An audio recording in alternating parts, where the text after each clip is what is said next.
I didn't get an invitation to my brother's wedding, so I went on a trip. Sorry, dear. This event is only for the closest people, my mother said. When the wedding was cancelled because of a debt, the whole family started begging me, but it was too late.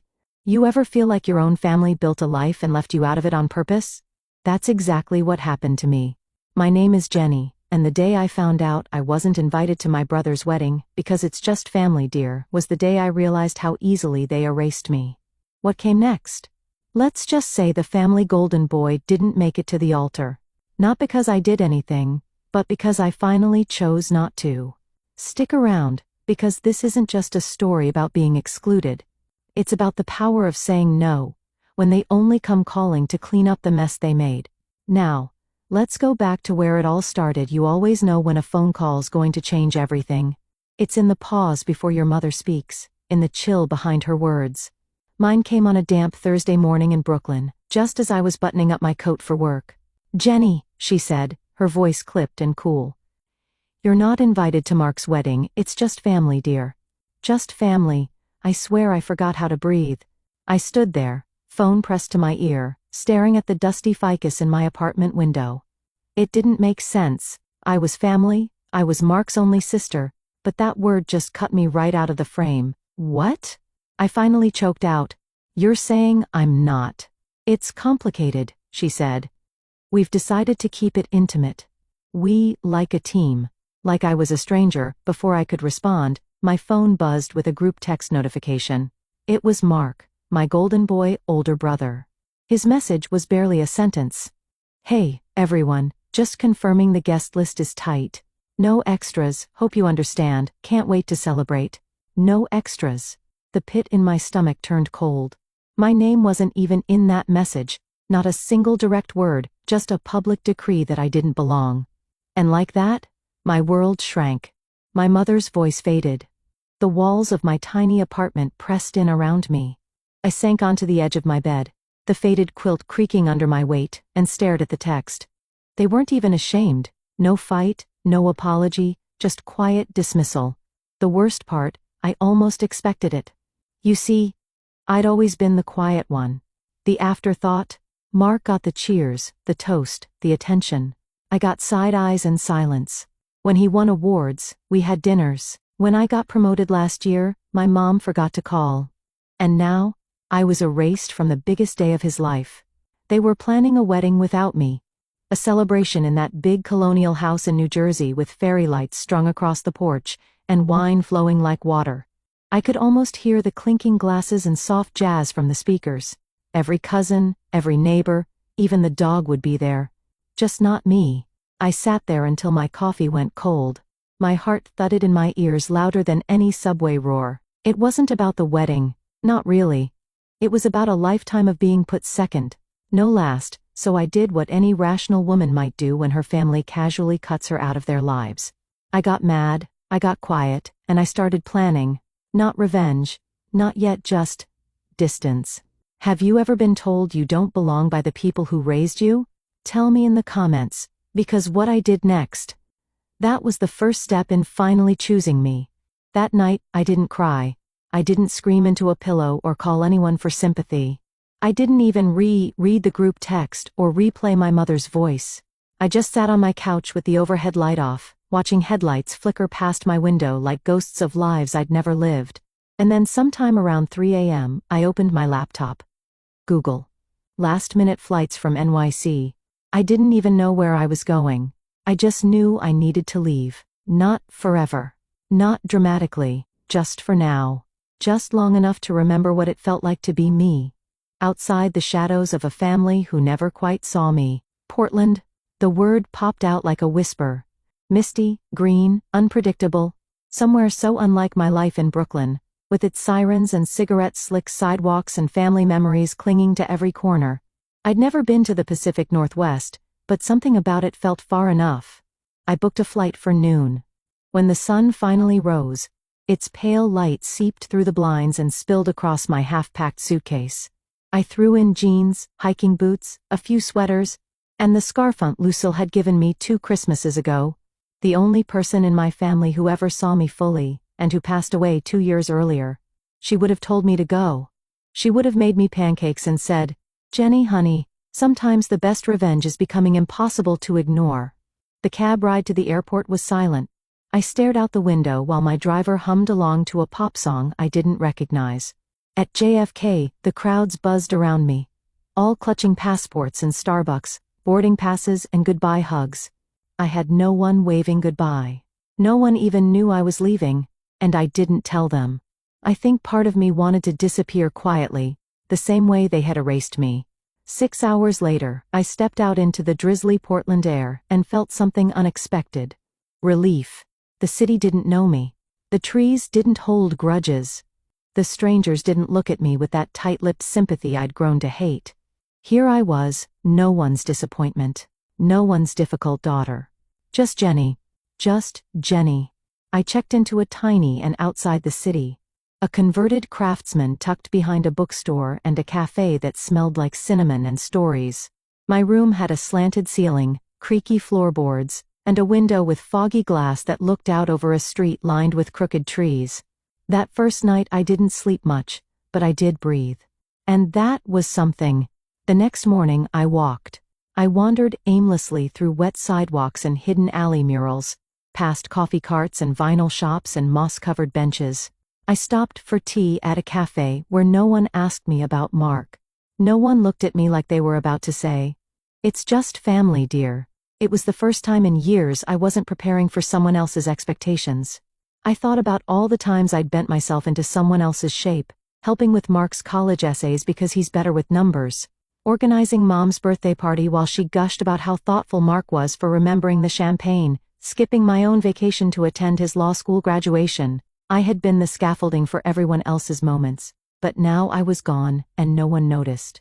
I spent that evening curled up in the inn's common room, reading a used paperback and sipping hot cider. A couple next to me played chess. A girl in a raincoat doodled in a sketch pad. I was invisible but in the best possible way. Free. I didn't check my phone. Not once. Whatever crisis they were spiraling into back home could wait. Let them wonder where I was. Let them feel, for once, the emptiness I'd carried in every family photo where I was cut out by comments like, "Smile bigger, Jenny." Or, "Let Mark stand in the middle." Maybe I wasn't in the middle anymore. But maybe that was exactly where I belonged. Not center stage, just out of frame, making space for something new. Something that this time would be mine. By the third day of my trip, I started checking the family group chat again. Not because I missed them. Not because I wanted to be included. But because sometimes, when you've been shut out, there's a quiet kind of power in watching them squirm from the outside. The chat was called Home Base, a name I'd created years ago when I still believed we were one. It had been mostly dormant for weeks. But now, it buzzed with bubbly emojis and photo uploads. Mark posted a selfie with his fiancée Serena, holding up a glass of champagne in front of the fireplace at my parents' house. "Final venue deposit is in," he wrote. "Big day coming soon." The replies came in fast. Mom sent a flurry of hearts. Dad dropped a thumbs up. Then, an awkward joke about walking Serena down the aisle if Mark gets cold feet. Serena chimed in with a countdown sticker and a boomerang of herself spinning in her white rehearsal dress. But underneath all the glitter and gifts, there was a nervous rhythm I hadn't seen before. Mom's messages were off. Not in tone, but in frequency. She was posting too often. Double texting. Replying to her own messages with anxious corrections. One post stuck out. A blurry photo of a kitchen table covered in receipts, notebooks, and what looked like a calculator. "Budget night, almost there," she wrote. No one responded. I leaned back in the bed at my little Portland inn, my tea cooling beside me. Something was off. The next day there was another post, this time from Dad. A picture of Mark laughing on the patio with Serena, both of them holding glasses of red wine. The caption read, "Let the good times roll." But it was the background that caught my eye. Behind them, through the open patio door, was a whiteboard propped on a chair. Zooming in, I could barely make out scribbles of what looked like numbers, crossed-out figures, and the word, deadline. My fingers hovered over the keyboard. I could have replied, could have asked what deadline they were worried about, but I didn't. I just watched. Mark sent another message 2 hours later, this one with a selfie and a tuxedo rental. "Fit check? "What'ya think, fam?" Only Serena and a cousin replied. Mom didn't say a word. That's when I knew. Things were unraveling back home. And I wasn't there to hold the threads together this time. I went for a walk to clear my head, letting the Portland drizzle soak into my sleeves. There was something about the mist that felt like memory, soft, clinging hard to shake. I wandered into a bookstore and lost myself in the poetry section, flipping through lines about abandonment, forgiveness, and names written in sand. I don't know why, but that night I dreamed of the house I grew up in. I saw the kitchen, the old tile I once scrubbed while Mom barked at me about leaving streaks. I saw Dad's creased forehead behind his reading glasses, his pen tapping against overdue bills. I saw Mark at age 10 getting praised for fixing the remote, while I stood off to the side, holding the batteries he'd forgotten. In the dream, they all looked at me and then turned away. When I woke up, my phone had a new notification. It wasn't a message, it was a photo. A group pic from my parents' living room. Mark, Serena, Mom, Dad, and a few cousins, all toasting something with cheap champagne. The caption read, "To the big day, 3 weeks to go." Everyone looked tense. Their smiles didn't reach their eyes. Serena was turned just slightly away from Mark. Mom was holding her glass too tightly. Dad's jaw was clenched like he just heard bad news but was pretending he hadn't. I zoomed in again. On the wall behind them was a calendar. The date Friday was circled in red. And underneath it, written in my mother's precise cursive, "Loan due." I stared at that word for a long time. I didn't know what it meant yet. But I had a feeling that my absence wasn't just inconvenient anymore. It was becoming a problem. And if they were counting on me to come fix it, they were in for a very long wait. Portland's air had a way of crawling under your skin. By the 5th day, I'd walked so many forested trails I'd stopped counting steps. My boots were caked in mud. My cheeks stung from wind.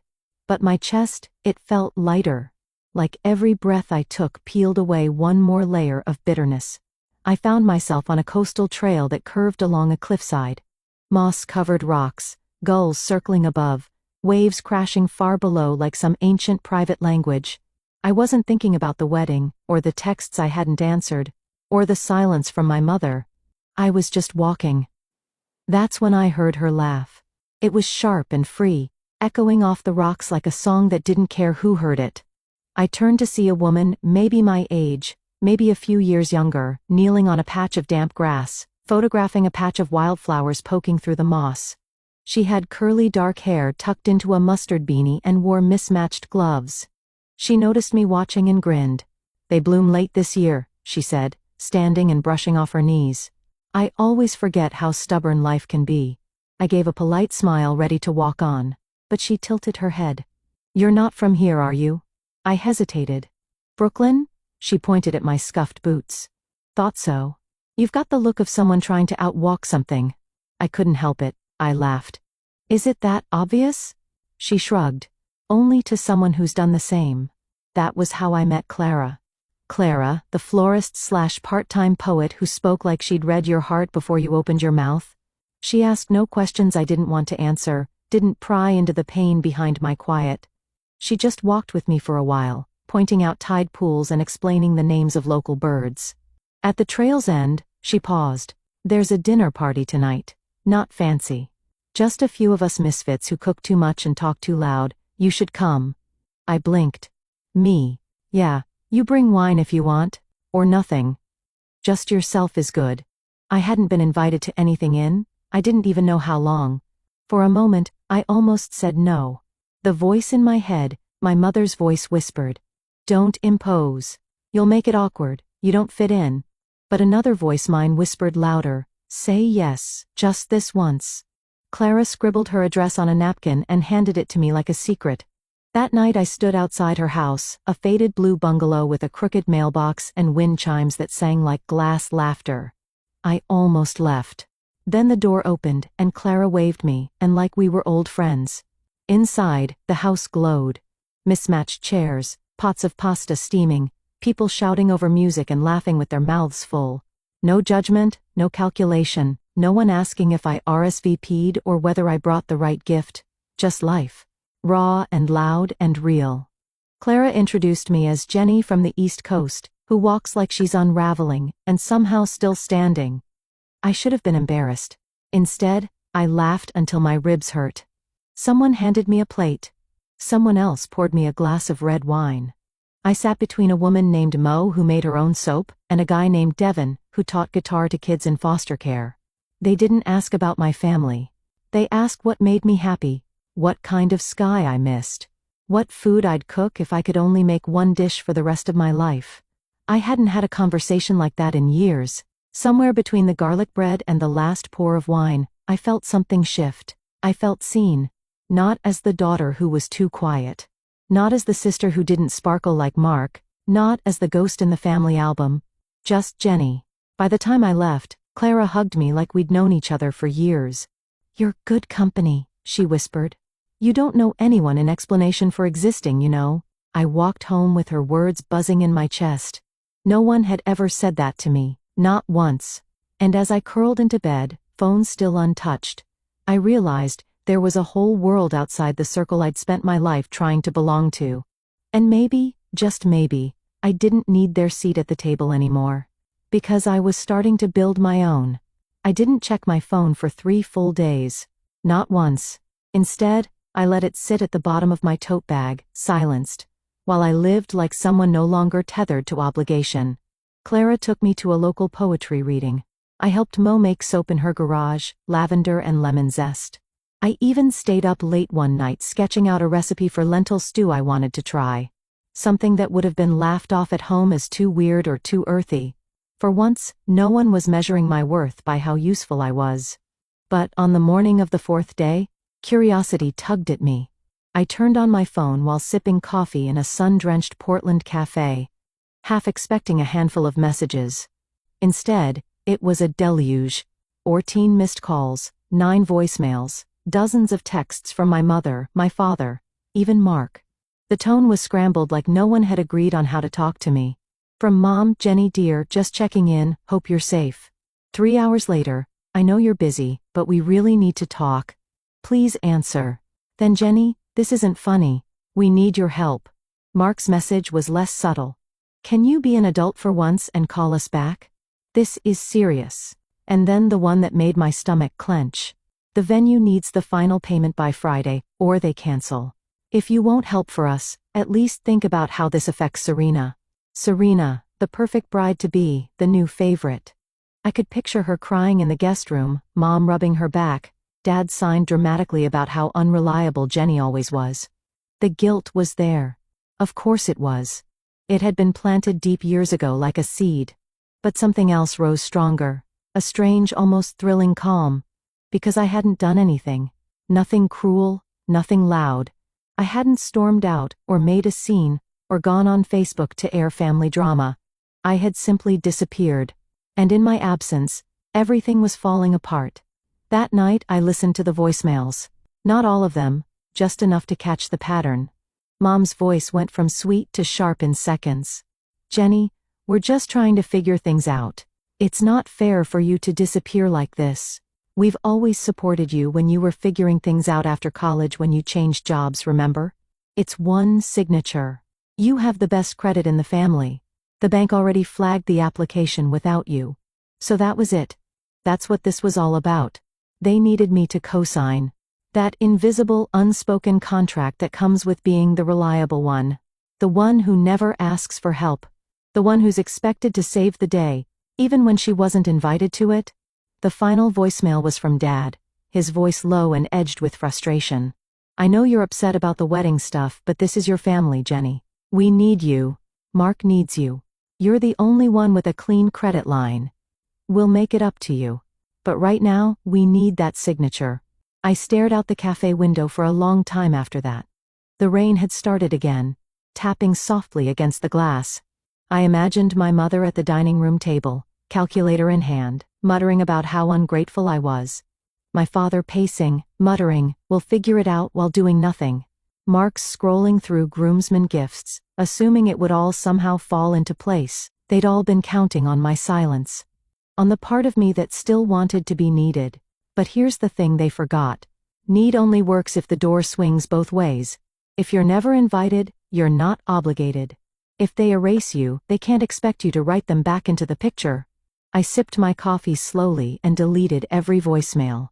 One by one. I didn't answer the texts. I didn't return the calls. Instead, I opened my notebook and started writing down a list of places in Oregon I hadn't seen yet. Because while they were scrambling to make numbers add up, I was finally subtracting myself from the equation. And let me tell you, that kind of math felt like freedom. They didn't stop calling. If anything, their desperation multiplied. Each morning, my phone lit up before sunrise. Voicemails from Mom filled with false calm. Messages from Dad that began with "Jenny listened," and always ended with thinly veiled frustration. Even Mark, who used to ignore my birthday most years, was suddenly the most attentive sibling on earth, dropping texts like breadcrumbs trying to lure me back. I know we've had our issues, but this wedding is important. We're family. That still matters, right? It's just one signature. You're overreacting, but here's the thing about silence. Once you step into it fully, it becomes its own kind of armor. I didn't reply, not once. And from what I gathered through the not-so-private family group chat, still going, still buzzing with forced cheer, things were beginning to unravel. Serena posted less. The countdown stickers disappeared. Mom's messages grew more clipped. And then came the real sign something had shifted. A photo of Dad sitting at the dining room table, surrounded by bills, his reading glasses halfway down his nose, looking 10 years older than usual. Making it work 1 penny at a time. Mom captioned it. But the joke didn't land. No likes. No replies, not even a pity emoji. Clara noticed I'd been quieter than usual and asked if I was okay. We were sitting outside a food truck that served smoked jackfruit tacos and fennel slaw wrapped in wax paper. Just watching a fire from far away, I said, only half joking. Sounds like you used to live in the fire, she replied, licking hot sauce from her thumb. Yeah, I admitted. I think I did. Clara didn't push for details. She never did. But that night, in my tiny rented room above the cafe, I scrolled through the family chat again. Not because I missed them, but because I needed to know how far they'd fall before they stopped pretending they didn't need me. It was worse than I thought. One message from Mom to Mark stood out, not meant for the group, but accidentally posted publicly. If she doesn't call back today, we'll have to tell the venue we can't make the payment. Your father's already maxed the cards. I told you this was too much. Mark responded instantly, but only with one word. Handled. No response followed. It was like watching a stage collapse from behind the curtain. That night they tried calling again 7 times in a row. I turned my phone off. Let them feel the silence. Let them sit in the chaos they'd built brick by selfish brick. I wasn't being cruel. I wasn't being petty. I was just done. Done being the reliable fallback. Done being the invisible backbone. Done being invited only when it was convenient to them and discarded the moment I wasn't useful. And you know what? I slept like a rock. The next morning I didn't check for updates.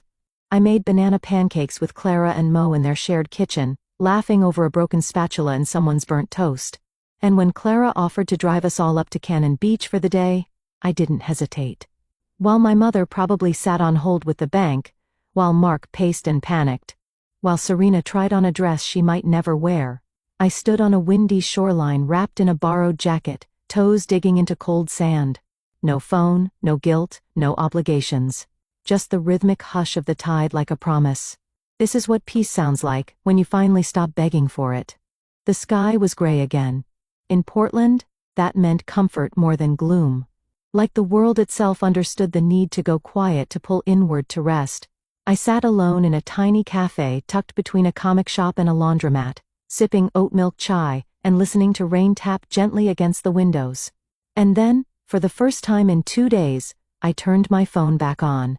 It vibrated violently in my hand, like it had been holding its breath too. 17 missed calls, 10 new voicemails, a full screen of texts, the name that appeared most, Mom, the second most, Mark. Not one from Serena. I started with the messages, just to feel the temperature of the storm. Jenny, please call me. I don't know what you're trying to prove. This is serious. The bank said no again. They're calling it incomplete financial risk. We need you. It's your brother's wedding, for God's sake. You're really going to let everything fall apart after all we've done for you? I paused at that one. After all we've done for you, the phrase landed like a slap. All I could think of was every late-night airport pickup I'd done, every birthday they forgot, every family trip where I was handed the camera instead of being invited into the photo. Everything they'd done for me was built on a story they wrote, and one I no longer accepted. The voicemails were even more frantic. Mom's voice trembled in the first one. "Jenny, it's your mother. I need to hear your voice. The venue says they need full payment by Friday or the date's gone, and we've already sent out invites. Serena's parents are asking questions. Your father is well. He's not handling it well. Call me back. Please." In another, she didn't bother with pleasantries. "You've made your point. You're angry. We understand. But you've had your little vacation. It's time to be part of this family again. We need that co-signature." I stopped the playback halfway through, because in her voice I heard something new. It wasn't guilt. Not regret. Certainly not apology. It was panic. Pure, rising, irreversible panic. Not because they missed me. Because they were losing control, and they were finally realizing I wasn't going to save them this time. I opened a blank text, typed out, "I saw your messages," and then deleted it. Because I wasn't going to soften the silence with half answers or polite refusals. I wasn't going to explain myself to people who never cared about the why behind my choices, only the convenience. Instead, I took a slow breath and looked out the window. City outside was in no rush. People walked under umbrellas. Dogs and raincoats trotted beside them. A boy with headphones danced across the crosswalk like no one was watching. Life continued. My life continued. And I didn't know anyone in Entry Pass anymore. Later that evening back at the inn, I did the only thing that felt right. I deleted the voicemail notifications. I archived the family chat. I set my phone to Do Not Disturb and tucked it. Screen side down into the nightstand drawer. And then I did something else. I took out a pen and started writing. Not a text, not a letter. Just a list titled, "Things I No Longer Accept." At the top, conditional love disguised as tradition. Manipulation packaged as family duty. Being the emergency contact for people who don't even remember your birthday. I fell asleep with the pen still in my hand. No one had ever taught me what self-respect looked like. But I was learning. And it was quiet. And it was firm. And it felt like coming home to myself. I found out the wedding was canceled the same way I found out I wasn't invited in the first place. Through the family group chat. No phone call. No voice. Just digital shrapnel. It started with Serena's mother. She wasn't even part of the chat. But someone had screenshot her Facebook post and dropped it in without comment. To those asking about Mark and Serena's wedding, it has been postponed indefinitely. He appreciate your understanding during this difficult time. Please direct questions to the couple directly. Postponed indefinitely. A soft phrase that felt like a cracked wine glass. It doesn't shatter loudly. But you know it's useless now. The chat exploded after that. Cousin Tyler asked if it was a joke. Aunt Mari demanded clarification. No one answered. Then, like clockwork, Mark posted, "Sorry, everyone. Then you fell through last minute. We'll reassess soon. Appreciate your support." That was it. No apology. No admission. Just a vague shrug as if the most elaborate event of the year hadn't just evaporated overnight. But I knew better. I went to Serena's Instagram next, just to confirm. Everything was gone. Every post. Every photo. Every caption with hearts and hashtags and countdown to forever text. Scrubbed like it never existed. Her profile was blank. The final nail came from my cousin Amber, who texted me directly. Something no one had done in weeks. "I don't know what happened exactly, but your mom was crying on the porch when we showed up. Some guys from the venue showed up too. It was bad. I could picture it. Mom standing there in her pearls and pressed slacks, trying to pretend she hadn't bet it all on a fantasy. Dad behind her probably blaming the weather or a banking glitch. Mark fuming because someone finally told him no. And Serena, she was smart enough to walk. What I didn't expect, what I should have expected, was how fast the blame shifted. That night my voicemail blinked again. I let it play over dinner in my room just to see how far they'd go. Mom's voice was ice wrapped in velvet. Well, I hope you're happy everything fell apart. Serena's family is humiliated. Mark is devastated. This is on you, Jenny. All you had to do was answer. One signature, one call. But no, you had to make a point. I hope it was worth it. She didn't cry. She didn't plead. She assigned blame like a verdict. It was surreal. Because the only thing I'd done was nothing. I didn't destroy the wedding. I didn't lie to vendors or make promises I couldn't keep. I didn't overspend or take out loans with shaky credit. I didn't design a dream around assumptions and entitlement. I simply didn't come running when they snapped their fingers. And that was enough to burn it all down. It should have crushed me, hearing that message. The guilt should have surged, but it didn't. Because deep down I knew they were never really planning a wedding with me, just around me. And when their house of cards finally collapsed, they reached for the one piece they'd always expected to hold. Me, but I wasn't there anymore. And now their silence wasn't icy or smug or dismissive. It was empty. I stepped out onto the tiny balcony of my room, wrapped in a blanket letting the rain kiss my skin. Below the street hummed softly, cars passing, someone laughing, a dog barking once. Real life. Unstaged, honest. I didn't feel victorious. I didn't feel cruel. I just felt done. Done trying to earn a seat at a table that was never set for me. They had chosen to exclude me. And I had chosen to stay gone. And now the silence was mine. And I wasn't giving it back. The voicemail came at 2:13 a.m. I didn't see it until the next morning. Sunlight slanting through the curtains in ribbons of pale gold. My body was wrapped in soft linen sheets. My head still buzzing with laughter from the night before. It had been spontaneous. Another one of Clara's impulsive gatherings. Let's not let the rain win dinner that turned into an impromptu rooftop jam session. Mo had brought candles. Devin brought a guitar. I brought a pie I'd half burned, but no one complained. It was joy. Plain, imperfect joy. The kind of night my family would have mocked for being messy or bohemian. The kind of night I'd never had with them. So when I saw the new voicemail notification, my mother's name in bold, I hesitated. For a full minute, thumb hovering above the play button. Not out of fear, but because I didn't need to listen. I knew what it would say, something trembling and distant. Something laced with guilt, but not remorse. Something meant to twist my silence into cruelty, my absence into betrayal. Still, I pressed play. Jenny. My mother's voice was soft, worn out. I don't know if you'll even listen to this. I guess I just wanted you to know that we're home now. The wedding's off. Serena moved her things out last night. Mark hasn't spoken to us all day. A pause. I could hear her breathing. The shuffle of fabric in the background, like she turned away from the phone mid-thought. Your father's pretending he's fine. You know how he is. And Mark, he's blaming everyone. But mostly you. And I guess, so am I. Even though I know it's not fair. I know we didn't handle things right. Another pause. Longer this time. It's hard, Jenny, watching everything fall apart and not knowing how to fix it. I keep thinking if you were here, maybe things would have gone differently. I waited for the apology that never came. If you get this, just know we're thinking of you. I don't expect you to call. I'm not even sure you should. But that's it, I guess. Click, no, I'm sorry, no ownership. No truth. Just a strange sagging sadness, like a balloon let go too late, too tired to rise. I didn't cry. Instead, I looked around the room.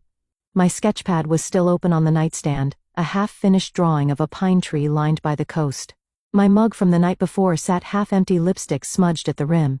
My boots were by the door, caked in trail dust and rain. This was my life now. Not a detour, not an escape. A beginning. That afternoon, Clara texted, "Weather's decent. We're doing a fire pit at the cliffs. Bring something warm and someone weird."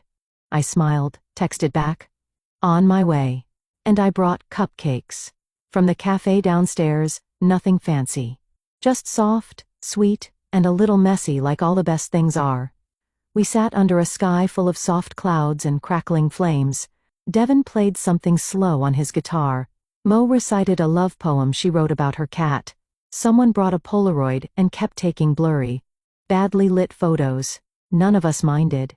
At one point, Clara turned to me, wine in one hand, marshmallow in the other. "Hey, Jenny," she said. "Yeah," she grinned. "We're really glad you showed up." The words hit me harder than any voicemail ever could, because they weren't trying to fix me, or guilt me, or pull something from me. They were just glad I was here. That night, after everyone left, I walked home alone under the misty stars. And for the first time in a very long time, I felt full. Not with duty, not with pain, but with choice. My mother's voicemail faded from my thoughts like fog on the tide. I didn't need to carry it because I wasn't theirs to lean on anymore. I was my own. A week passed. No new messages, no last-minute apologies, no sudden family breakthroughs. Just quiet. At first, I expected it to feel hollow. But instead, it felt earned. Like the kind of silence that comes after the storm, not fearful, not tense. Just still. Safe. I stayed in Portland longer than I'd planned. Long enough for the barista at the corner cafe to learn my name. Long enough for Clara to steal my jacket more than once. Long enough to stop counting the days since the wedding imploded. The ache of exclusion had softened into something else, something cleaner. A scar, not a wound. One morning, I woke to a message from the airline about unused flight credit. Brooklyn. The word landed with a dull weight. The truth was, I didn't want to go back. Not yet. Maybe not ever. Not in the way they expected. And that's when I opened the family group chat for the first time in over 2 weeks. It was still there, frozen in digital amber. The last message had been from Serena's cousin, asking whether she should cancel her hotel reservation, or if things were still happening. No one had replied. I typed slowly. "Mark, hope you're doing okay. I heard about everything. Wishing you peace and clarity as you figure out next steps." That was it. Polite, distant, complete. Then, I opened a new tab and booked a ticket. Not home to Iceland, a place I'd always dreamed of seeing but had never dared book. Too remote, too expensive, too indulgent. A trip I'd once thought I'd need someone else to go with, but not anymore. I chose February. Cold, quiet, aurora season. It felt right. Symbolic maybe, but real. A goodbye trip, but not to a person. To a version of myself, who'd been willing to shrink in silence. Who'd waited for acknowledgement that was never coming. Who'd given, and then begged to be seen in return. I left a note on the nightstand of the Portland Inn before I checked out. A thank you. A memory. A trace of someone learning to start again. On my last night in town, Clara threw a goodbye potluck. Nothing fancy. Folding chairs. A borrowed speaker. Someone's questionable lentil loaf. But the warmth in that tiny room could have melted glaciers. They toasted with cheap wine. To new starts. To old wounds left behind. Clara hugged me extra tight at the door. "You know," she said, "when I met you on that trail, I thought she's got a storm behind her." I laughed. "You weren't wrong. But you stayed through it," she said. "You let the rain fall, and then you made something better." "I'm still making it," I said quietly. "Good," she whispered. "Keep making." Back in my room, I packed slowly. My phone buzzed once, an Instagram notification. Mark had posted a photo, no caption. Just him alone at a beach somewhere, staring out at the water. I didn't like it. I didn't comment. I didn't feel bitter, just distant. Like we lived on separate maps now. Before I turned in for the night, I lit a small candle someone had left in my goodbye basket. The scent was cedar and sage, clean, healing. I stood by the window and watched the last of the Portland rain fade into fog. Tomorrow I'd board a plane. Alone. Not running, not escaping, but expanding. Because sometimes the best stories start after the door closes. And mine. Mine was just beginning. It was a rainy night in Brooklyn, the kind where the gutters are full and the taxi tires make long sighs against the pavement. I'd only come back to grab a few things to clear out the apartment before officially subletting. My flight to Iceland was in 36 hours. I had no plans to tell anyone I was in town, which of course is exactly when they came. It was nearly 9 p.m., and I was folding laundry when the buzzer rang 3 times in quick succession. I froze. No one I knew buzzed like that. A knot formed in my gut before I even crossed the room. I pressed the intercom. Hello? Silence at first. Then a familiar voice. Too careful, too composed. Jenny, it's Mom. Behind her I heard movement. More voices. Please let us up. We just want to talk. My hand hovered over the release button. I didn't press it. Instead, I walked to the window. 3 stories below, huddled under a dripping black umbrella, stood my parents and Mark, all 3 looking older than I remembered. Tired, worn down. Mark looked like he hadn't slept in days. My father's coat was too big on him. My mother was wearing heels she used to carry with confidence, now soaked and sinking into the sidewalk. I didn't move. The buzzer rang again. And again. Finally, I sighed and walked to the elevator, pressing the button and waiting. I didn't want to do this in the hallway. If they were coming up, they could see me on my terms. When the knock came at my door, I didn't rush. I opened it slowly. 3 stunned faces greeted me. None of them spoke for a full breath. Mark was the first to try. Jenny, but I raised a hand. Don't, I said softly. Just say what you came to say. My mother stepped forward, clutching her purse like a lifeline. We made mistakes, she said. Terrible ones. I thought I was doing what was best for everyone. You always seemed so strong. My father cleared his throat. We thought you didn't need us, that you were fine. I said nothing. Mark looked at me, eyes red. I messed up, I know that, but the wedding, Serena, all of it, it fell apart and I blamed you. But the truth is, I counted on you fixing it, like always. There it was, the honesty too late, but real. We came to say sorry, my mother added, and to ask. Well, if you'd consider helping us still, the house, the debt, it's worse than we admitted. And your credit. I held up a hand again. They went quiet. I stepped back from the doorway. For one tiny second, their faces lit with hope. But then I reached for the suitcase beside me. It was already packed, already zipped. I pulled it behind me and stepped into the hallway. Then, without a word, I gently closed the door behind me. Mark blinked. Wait, where are you going? The elevator dinged at the end of the hall. I walked toward it, steady steps, heart calm. My mother called after me. Jenny, please, don't just walk away.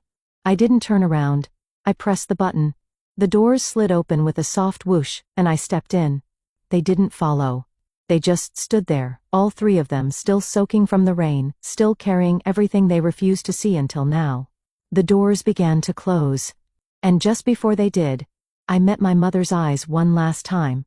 I didn't smile, I didn't cry, but I did nod. A small, firm gesture that said everything I needed to say. I heard you, I see you. But I'm not coming back. The doors shut, and I was alone.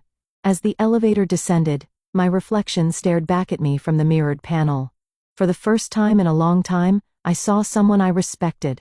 Not because she forgave, not because she fixed it, but because she finally chose herself. Outside, the rain was still falling.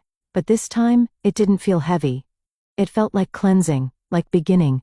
I stepped out onto the street, suitcase in hand, and walked toward the cab waiting at the curb. Iceland could wait. Tonight, I just needed the wind on my face, the hum of the city, the echo of a door I didn't have to open again. And maybe tomorrow, a new chapter, when I'd write in my own ink, on pages no one else could tear out. Because this time, the story was mine.